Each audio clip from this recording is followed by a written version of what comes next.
Best health packages up to 80% discount. Tirumala Diagnostics.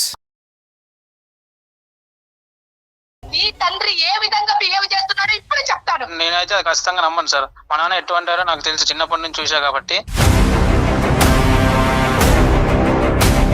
నీ తండ్రి చెప్పుడు మాటలు వింటే ఈ రోజు నన్ను కొట్టావు, నువ్వు నన్ను రోడ్డు మీద వేసి కొట్టావు.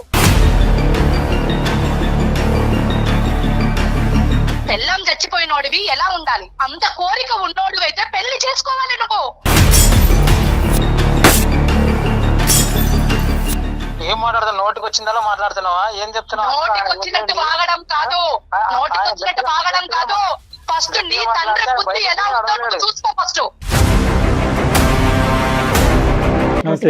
నమస్తే కళ్యాణ్ గారు. ఈరోజు ఇష్యూ వైఫ్ అండ్ హస్బెండ్ మధ్యనండి. శ్రీకాంత్ అని చెప్పి అతను మనకి మెయిల్ చేశాడు. వాళ్ళిద్దరి మధ్య ఒక థర్డ్ పర్సన్ ఎంటర్ అవటం, అది ఫ్యామిలీ మెంబర్ అవటం, ఇక విడిపోవటానికి రెడీ. ఇది చాలా కామన్ అయిపోయింది కదండి, రెగ్యులర్ వర్డ్ అయిపోయింది. ఏదో చిన్న విషయానికో లేకపోతే పెద్ద విషయానికో అనుకుందాం, విడిపోవటమే పరిష్కారం సమస్యకి. ఇంకా మాట్లాడుకోవటం, పెద్దలకి చెప్పటం అలా లేదు. మరి శ్రీకాంత్కి కాల్ చేసేస్తానండి. Okay madam. చిన్న చిన్న పిల్లలండి, థ్రెట్ ఎక్కువైంది మేడం. అంటే డైవర్స్ రేట్ అనేటటువంటిది బాగా పెరిగిపోయినా కూడా థ్రెట్ కూడా పెరిగింది. అంటే ఈ ఒక్క పదాన్ని మనం వాడితే కనుక నా మొగుడు గాని భార్య గాని దారిలోకి వస్తారు. హలో శ్రీకాంత్ గారండి? అవునండి, ఎవరండి? నేను జయానండి, అందమైన జీవితం ప్రోగ్రామ్ నుంచి కాల్ చేస్తా ఉన్నాను. నాతో పాటు డాక్టర్ కళ్యాణ్ చక్రవర్తి గారు ఉన్నారు. మీకు మాట్లాడే అవకాశం ఉందా ఇప్పుడు? ఉంది మేడం, చెప్పండి మేడం. ఇవ్వండి మేడం. రైట్, ఒకసారి డాక్టర్ గారితో మీ ఇష్యూ గురించి మాట్లాడండి. హలో శ్రీకాంత్. నమస్తే సార్. నమస్తే. ఎంత వయసు మీది? ఎక్కడ ఉంటారు? ఏం చేస్తూ ఉంటారు? సార్ నా వయసు వచ్చేసి 35 సార్. మ్యారేజ్ అయ్యి ఎంతకాలం అయింది? ఎంతమంది పిల్లలు? సార్ మ్యారేజ్ అయ్యి 3.5 years అయింది సార్. ఒక బాబు ఉన్నాడు sir. Oh very good. And arranged మ్యారేజే? ఎస్ సార్, అరేంజ్డ్ మ్యారేజే సార్. 2 years బ్యాక్ మా మమ్మీ చనిపోయింది సార్. అయ్యో. 1 year వరకు చాలా అన్యోన్యంగా మంచిగానే ఉన్నాం సార్. అయితే 1 year నుంచి ఇంట్లో రోజు గొడవలు, రోజు భరించలేక బాధపడుతున్నా సార్. సహజసిద్ధంగా భార్యాభర్తల మధ్య ఉండేటటువంటి చిన్నపాటి గొడవల దానికి మించినవా? లేదు సార్, దానికి మించినవే సార్. రోజు 1 year వరకు బాగానే ఉన్నాం సార్. 1 year నుంచి ఈ బిజినెస్ ఎప్పుడైతే స్టార్ట్ చేసిందో తను, అప్పటి నుంచి అనుకోకుండా మా నాన్నతో గొడవ పడడం అసలు ఇంట్లో చాలా బాధగా ఉంది సార్. ఆమెకు ఉంటే మీ నాన్నైనా ఉండాలి, లేదంటే నేనైనా ఉండాలి అని చెప్తుంది సార్. అలా కాదు, ఒక్క నిమిషం. నాన్నగారు అమ్మ చనిపోయిన తర్వాత నాన్నగారు మీతో పాటే ఉంటారు. అవును సార్, నాతో పాటే ఉంటున్నా సార్. అమ్మగారు ఉన్నంతసేపు మీ ఇద్దరి మధ్యన ఎటువంటి గొడవ లేదు, ఎటువంటి ప్రాబ్లం లేదు. ఆమె చనిపోయిన తర్వాత 1 year వరకు కూడా ఎటువంటిది లేదు సార్. లేదు. ఓకే. తర్వాత బిజినెస్ పెట్టిన తర్వాత గొడవలు పెద్ద అయినాయా? బిజినెస్ పెట్టక ముందు కూడా మీ ఇద్దరి మధ్యన డిఫరెన్సెస్ ఉన్నాయా? లేదు సార్, బిజినెస్ పెట్టిన తర్వాతనే ఉన్నాయి సార్ గొడవలు. ఏంటో అది చెప్పండి. ఏంటంటే తనకు యాక్చువల్ గా ఇంట్లో ఉండలేని ఏదో ఒక పని చేసుకుంటా అంటే నేనే పెట్టుబడి పెట్టి మరి బిజినెస్ పెట్టించా సార్. ఏం బిజినెస్ అండి శ్రీకాంత్? ఏం బిజినెస్? ఇంట్లో క్లాస్ ఉంటాయి కదా సార్, ఏంటండి? డిజైన్స్ అవి బొటిక్ లాగా సారీస్ అవి అమ్మటమా? సో వర్క్ ఫ్రమ్ హోమ్ అన్నమాట. No problem. చెప్పినా రైట్. ఓకే, చెప్పినా అట్లా పెట్టించాను సార్. అది యాక్చువల్ గా నాకు ఇంట్లో వాళ్ళు వీళ్ళు రావడం కూడా ఇష్టం ఉండదు.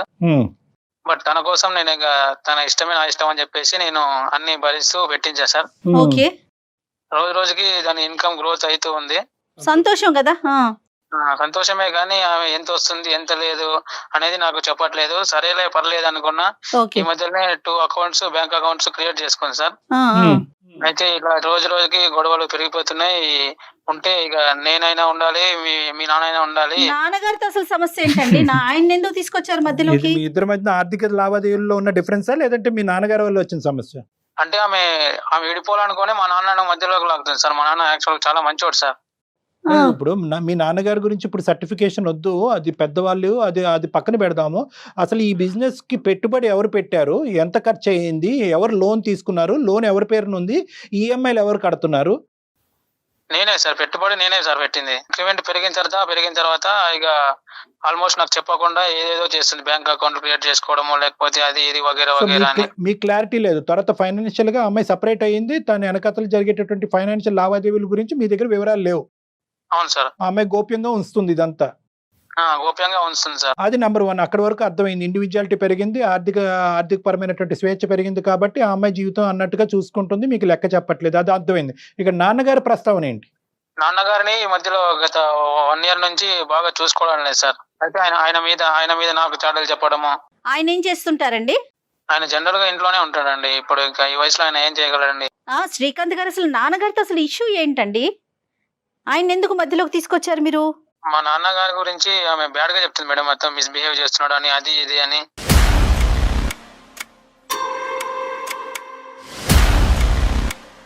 నాన్నగారి వయసు ఎంత? నాన్నగారు ఇదివరకు ఏం చేసేవారు, ఇప్పుడు ఏం చేస్తున్నారు? సార్ మా నాన్నగారు ఇంతకు ముందు బిజినెస్ చేసుకునేవారు సార్. ఆయన వయసు ఇప్పుడు 62 ఉంది సార్. ఓకే. అయితే ఒక కొడుకు తండ్రి మీద ఎటువంటివి అయితే వినకూడదో ఆమె అటువంటి అపవాదాలు చేస్తుంది సార్ మా నాన్న మీద. అయ్యో. మిస్బిహేవ్ చేస్తుండని, ఇంకేదేదో చేస్తుండని. ఇవన్నీ ఎందుకు సార్? ఒకసారి ఆమెకు కాన్ఫరెన్స్ పెడతా, మీరే కొంచెం చెప్పండి సార్ ఒకసారి. అలా కదా, ఆవిడకి డైరెక్ట్ గా అర్థం అయ్యే ముందు అసలు మీ నాన్నగారి మీద మీరు ఇప్పుడుకొచ్చి పుట్టెరుగు ఏ కొడుకు ఏ కూతురు వినకున్నటువంటి ఒక అలిగేషన్ పడినప్పుడు దాన్ని కొద్దిగైనా వివరించడానికి ట్రై చేయండి. ఎందుకంటే ఇప్పుడు డైరెక్ట్ గా ఏం వాళ్ళ నాన్నగారిని ఇలా అన్నావని ఆవిడని అడగలేం. ఏం జరిగింది, ఏం విన్నది ఆ అమ్మాయి? నాన్నగారి వైపు నుంచి ఏమైనా కంప్లైంట్స్ ఉన్నాయండి ఆ అమ్మాయి మీద? నాన్నగారి వైపు నుంచి ఎటువంటి కంప్లైంట్స్ అయితే లేవు మేడం. మరి అమ్మాయి యాక్చువల్ గా ఆయన చెప్పడం వల్లే నేను ఆమెను, అంటే బాగుంది పలానా అయితే మన ఫ్యామిలీ గ్రోత్ బాగుంటది అది అని చెప్పడం వల్లే మంచిదని నేను పెళ్లి చేసుకున్నానండి. అప్పుడు ఆయన లాంటి మంచి వ్యక్తి ప్రపంచంలో ఎవరు దొరకడండి యాక్చువల్ గా. అటువంటి ఆయన మీద ఆమె నిందలు వేస్తుందంటే నాకు అసలు ఇంకా వద్దులేండి. ఇంకా అలా కాదు శ్రీకాంత్, బేసికలీ ఏంటంటే మీ నాన్నగారిని ఇక్కడ కించపరిచి నాన్నగారి యొక్క ప్రస్తావన ఇక్కడ తీసుకొచ్చి ఇక్కడ ఈ వేదిక మీద మాట్లాడే ఉద్దేశం నాది కాదు. కానీ at the end of the day అక్కడ ఏం జరిగింది అనేటటువంటి వాస్తవాలు కొంతవరకన్నా మీకు అర్థమైనయా? ఏమై ఇలా అలిగేషన్ చేస్తున్నాం మా తండ్రి మీద, ఇదేంటి తప్పు కాదా అనేటటువంటి విధంగా అమ్మాయి దగ్గర నుంచి ఏమైనా వివరాలు తీసుకున్నారా? ఆ వివరాలు ఏమైనా ఉంటే మాకు చెప్పండి. ఆమె విన్నదంటే ఆమె ఎప్పుడు ఏదో ఒకటి కావాలనే ఉంటాడు, ఈ మధ్యలో చేయి పట్టుకున్నాడు అది ఇది అని బ్యాడ్ ఎలిగేషన్స్ చేస్తుంది సార్.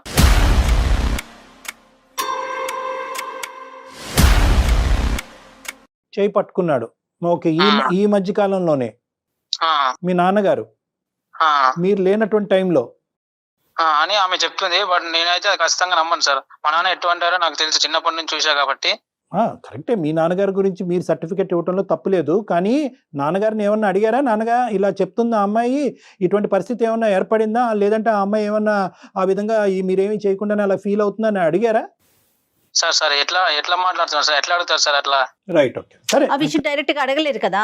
ఆఫ్ కోర్స్ ఏ కొడుకు వెళ్ళి తండ్రిని ఏమన్నా నా భార్య చేయి నువ్వు పట్టుకున్నావు అని అడగడు. బట్ కానీ at the end of the day ఈరోజు మీరు దూరం అయ్యి మీరు విడిపోయేటటువంటి పరిస్థితి వచ్చినప్పుడు ఆ అమ్మాయికి ఇలాంటి అలిగేషన్స్ వేసేటటువంటి భయంకరమైన అలిగేషన్స్ వేసేటటువంటి మనస్తత్వం అన్నది ముందు నుంచి ఉందా, లేదా ఈ అమ్మాయికి ఈ మధ్య కాలంలో ఈ ఫైనాన్షియల్ డిస్టర్బెన్సెస్ ఇవన్నీ రావటంలో మీ ఇద్దరి మధ్యన డిఫరెన్సెస్ పెరగటంలో ఈ కారణాన్ని చూపెట్టి, ఇంత దారుణమైనటువంటి కారణాన్ని చూపెట్టి విడిపోయేటటువంటి ఆలోచన అమ్మాయికి వచ్చిందా? లేదు సార్, ముందు నుంచి అయితే అస్సలు లేదు సార్. అమ్మాయికి లేదు. మా అమ్మ చనిపోయిన 1 year వరకు కూడా బాగానే ఉన్నాం. ఎప్పుడైతే తనకు ఓన్ బిజినెస్ అది ఇది పెట్టించానో నేను, ఎప్పుడైతే తన ఇంక్రిమెంట్ స్టార్ట్ అయిందో అప్పటి నుంచి చిన్న గొడవలతో స్టార్ట్ అయ్యి ఇంతవరకు వచ్చింది సార్. చిన్న గొడవలు పెద్ద గొడవలు ఇవన్నీ తీసేసి బిజినెస్ పరంగా నాకు స్వేచ్ఛ లేదు, ఇంట్లో నాకు ఒక స్థానం లేదు, విలువ లేదు, కాబట్టి మన ఇద్దరం దూరం అవుదాం అనేటటువంటి ఉద్దేశం కానీ గొడవ పడేటటువంటి ఉద్దేశం ఉండటం వేరే. నాన్నగారి మీద ఆ అమ్మాయి వినకూడనటువంటిది అభియోగాలు వేసింది. నేను అడిగేటటువంటిది ఒకే ఒక పాయింట్ ఏంటంటే కనుక, వద్దు అనుకునేటటువంటి భార్యాభర్తలు రకరకాల మార్గాల్లోని పద్ధతుల్లోని విడిపోవచ్చు. కేవలం మీ తండ్రి గారి మీదే ఒక అలిగేషన్ వేసి అతని మీద వేలెత్తి చూపెట్టి భార్య పోగొట్టుకున్న ఆ పెద్ద మనిషి పరువు తీసి ఇంట్లోంచి వెళ్ళవలసినటువంటి అవసరం ఏముంది ఇక్కడ? అంటే ఆ అమ్మాయి టార్గెట్ ఏంటి అసలు? సార్ నేను ఆమె పెళ్లి చేసుకున్న తర్వాత కలిసి వచ్చిందనే ఉద్దేశంతో ఒక ప్రాపర్టీ కొన్నాను సార్ మొదట్లో. ఓకే. అది ఆమె పేరు మీదే కొన్నాను సార్, 50 lakhs పెట్టి అప్పట్లో. ఇప్పుడు దాని వర్త్ వచ్చేసి 2 crores అయింది సార్. సంతోషం అండి. ఓకే. అమ్మాయి పేరు అమ్మాయి పేరు ఇప్పుడు ఎవరైతే ఏమి కళ్యాణ్ గారు ఇప్పుడు వైఫ్ అండ్ హస్బెండే కదా. ఇప్పుడు అక్కడే లాజిక్, ఇప్పుడు అదే ఫైట్. చెప్పిన తర్వాత ఏమైంది? పెట్టిన తర్వాత ఆమెకు బిహేవియర్ మారుతూ వచ్చింది సార్. ఈ విషయం తెలుసుకొని ఆమె అంటే ఇంకేంటి ఆ ప్రాపర్టీ తీసుకుని ఆవిడ ఇంక ఉడాయిద్దామనే ఉద్దేశమా? ఏమంటున్నారు మీరు? అదే ఉద్దేశమా మరి లేకపోతే ఇంకేదైనా ఉందనేది ఇంకా మీరు అనుకోవాలి సార్. యాక్చువల్ గా మా నాన్న కూడా చాలా బాధపడుతున్నాడు. నాన్న బాధపడుతున్నాడు, కానీ నాన్న ప్రస్తావన తీసుకొచ్చి నాన్నని వంకర టెంకర్ గా చూపెడుతూ ఈ అమ్మాయి బయటపడాలనే ఉద్దేశం ఎందుకు వచ్చింది? నువ్వు ఆ అమ్మాయి పేరున ఆస్తి పెట్టావు, నాన్నకు అది నచ్చలేదా? ఎరే ఏట్రా రే నువ్వు నీ పేరును పెట్టుకోకుండా మీ పెళ్ళం పేరును పెడితే పెళ్ళానికి కొమ్ములు వస్తాయని చెప్పి నాన్న ఏమన్నా అన్నాడా? ఈ అమ్మాయితో డైరెక్ట్గా అన్నాడా, లేదంటే మీతో కానీ ఏమన్నా అన్నాడా? అది నా అనుమానం. లేదు సార్, నాతోనే ఆయన చాలా బాధపడుతూ, అంటే అన్ని ఆమె పేరు మీద ఎందుకు పెట్టావరా, నువ్వు చూసుకోవచ్చు కదా, మీ ఇద్దరు గొడవలకి మళ్ళా నేను వస్తే బాగోదు, ఎందుకు ఆమె కిరీటం తగిలిస్తున్నావు. ఓకే ఓకే, నాన్నకు నచ్చలేదు అది. ఇప్పుడు అంటే ఎప్పుడు ఎలా ఉన్నారో తెలియదు కదా అమ్మాయిలు, జర చూసుకో నువ్వు కూడా, అది ఇది అని అన్నాడు సార్ ఆయన. అంటే ఆమెతో అనలేదు, నాకు నచ్చ చెప్పుకున్నాడు ఒక తండ్రిగా చెప్పుకున్నాడు. అవును. ఎందుకంటే ఆయన ఎందుకు చెప్పుకోవాల్సి వచ్చింది అంటే ఆమె ఈ మధ్యలో తనతో పాటు అంటే మంచిగా ఉండలేదు కాబట్టి, అదేలే అది ఇది గొడవలు అవుతున్నాయి మా మధ్యలో కాబట్టి, ఒక తండ్రిగా తనకు ఆ టెన్షన్ ఉంటది కదా సార్. లేదు ఇక ఆయన ఉంటే ఆయన ఉండాలి, లేదా నేనైనా ఉండాలి, అది ఇది అని రోజు గొడవ అవుతుంది సార్ మాకు. మీరు ఈ విషయంలో ఏదైనా కేర్ తీసుకొని ఆమెకు చెప్తారేమో అని మీకు మెయిల్ చేసేసాను. ఇప్పుడు ఎలా ఉందంటే, ఇప్పుడు నీ సమస్య చాలా జటిలమైనటువంటి చాలా పెద్ద సమస్య. ఎందుకంటే కనుక ఇక్కడ మీ తండ్రి గారి మీదే అలిగేషన్ వచ్చింది. ఫైనాన్షియల్ ఇష్యూస్ డిక్లేర్ చేయకపోవడం అనేటువంటిది మేము మేము ఇది చాలా విన్నాం. సో అది పెద్ద ఇష్యూ కాదు. ఈ రోజు మీ తండ్రి గారి మీద పడినటువంటి మచ్చని మనం ఈ రోజు ఆ అమ్మాయి నోటు వెంట క్లారిటీ తీసుకోవడం అనేది చాలా ఇంపార్టెంట్. మీ ఇష్యూ చాలా జటిలమైనది అయినా కూడా మీరు చెప్పే దాంట్లో చాలా టెన్షన్ పడిపోతున్నారు. కాబట్టి అట్లీస్ట్ ఆ అమ్మాయి కాన్ఫరెన్స్ కాల్ కలిపితే కనుక ఆమె ఏమైనా క్లారిటీ ఇస్తుందేమో చూద్దాం. ఒకసారి ఫోన్ కాల్ కలపండి. అయితే ఇక్కడ ఇంకొకటి ఉంటుంది కళ్యాణ్ గారు, ప్రతి ఒక్కరు ఎక్స్ప్రెస్ చేయలేకపోతారు, వాళ్ళ ఫీలింగ్ ఉంటుంది కదా, గబుక్కుడు మీతో మాట్లాడటం, ఆ ఎక్స్ప్రెషన్ అనేది తొందరగా రాలేకపోతుంది. శ్రీకాంత్ బహుశా అందరూ పెద్ద టకటకమని చెప్పేటటువంటి కెపాసిటీ ఉండదు నాన్న. ఎందుకంటే ఇక్కడ నీ పొజిషన్ ముందు నువ్వు వెనకతలు గొయ్యి అడిగేటప్పుడు మిగతా స్టోరీస్ లో బాధలో ఉన్నా, నేను మీకు చెప్పలేని స్థితిలో ఉన్నా.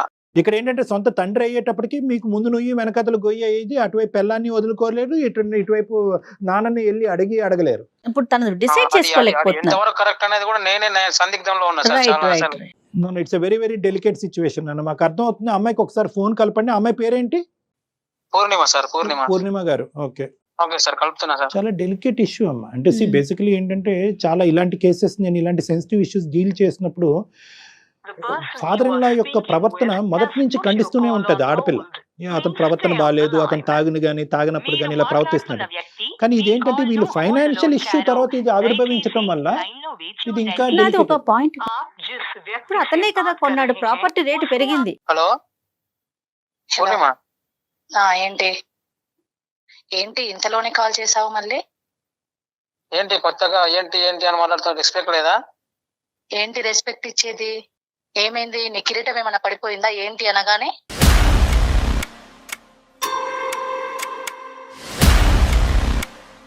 అవును, నా కిరీటం తీసి నీకు పెట్టినందుకే కదా నువ్వు ఇట్లా మాట్లాడుతున్నావు ఈరోజు. ఏం మాట్లాడుతున్నాను నేను? ఎందుకు కాల్ చేసావు చెప్పు. ఎందుకు కాల్ చేసావు అంటే, మనం రోజు గొడవ పడుతున్నాం కదా, దాని గురించి కాల్ చేశాను నేను. మాట్లాడుతున్నా. దేని గురించి గొడవ అవుతుంది నీకు తెలియాలి కదా. అది చేస్తుంది నువ్వు అయితే నేనేం చెప్తా? నేనేం చేశాను గొడవ? ఏదైనా రెండు చేతులు కలవంది చప్పట్లు మోగవు, అర్థమైందా? అవును, ఇప్పుడు ఆ చప్పట్లు మోగి ఊరంతా వినిపిస్తున్నావు కదా, మరి ఇంట్లో బయట ఊరంతా నేను గొడవలు వినిపిస్తున్నావు కదా రోజు. అందుకని సాల్వ్ చేసుకున్నాం ఏదో ఒకటి అని చెప్పేసి నేను కళ్యాణ్ చక్రవర్తి గారికి కాల్ చేశాను. ఒకసారి మాట్లాడు వాళ్ళతోనే. ఏం మాట్లాడాలి? ఆయనతో ఏం మాట్లాడాలి నేను? పూర్ణిమ గారు నమస్తే అండి. ఆయన ఎవరు చెప్పడం? పూర్ణిమ గారు అతను సరిగ్గా మమ్మల్ని ఇంట్రడ్యూస్ చేయలేదు, సారీ. పూర్ణిమ గారు నమస్తే, నా పేరు డాక్టర్ కళ్యాణ్ చక్రవర్తి అండి. నేను అందమైన జీవితం, సుమన్ టీవీ అందమైన జీవితం నుంచి మీకు ఈ కార్యక్రమం గురించి మీకు తెలిసే ఉంటుంది, దాని నుంచి నేను మాట్లాడుతున్నాను. చాలా ఈమెయిల్స్ రాగా ఈరోజు ఇతని యొక్క సిచ్యువేషన్ చాలా సంక్లిష్టంగా అనిపించి, చాలా బాధాకరంగా అనిపించి, ఇది ఇమీడియట్గా దీనికి రిజాల్వ్ చేయకపోతే చాలా ఉపద్రవం వచ్చే పరిస్థితి ఉందని చెప్పి ఇది సెలెక్ట్ చేసుకుని జయ గారు ప్రత్యేకంగా దీనికి కాల్ చేయడం జరిగింది. ఇందులో భాగంగా ఏంటంటే మీ ఇద్దరి మధ్యన జరిగినటువంటి గొడవలు సంభాషణలు కొంతవరకు చెప్పినా కూడా అతని యాంగ్జైటీ వల్ల పూర్తిగా వివరించలేకపోయారు. కాబట్టి నేనే ఏమన్నానంటే, ఒకసారి పూర్ణిమ గారికి కలపండి, దానివల్ల మనకి ఈ బాధ అనేది ఇంకా బాగా అర్థం అవుతుందని చెప్పడం జరిగింది. మీకు కొద్దిగా సమయం ఉంటే కనుక మాతో కాసేపు సంభాషిస్తే బాగుంటుందని. ఏం మాట్లాడతానండి? ఏం మాట్లాడాలి? ఇంట్లో ఉన్న సమస్యలు తీసుకుపోయి రోడ్ల మీద పడేస్తూ ఉంటే ఏం మాట్లాడతారండి మీతో?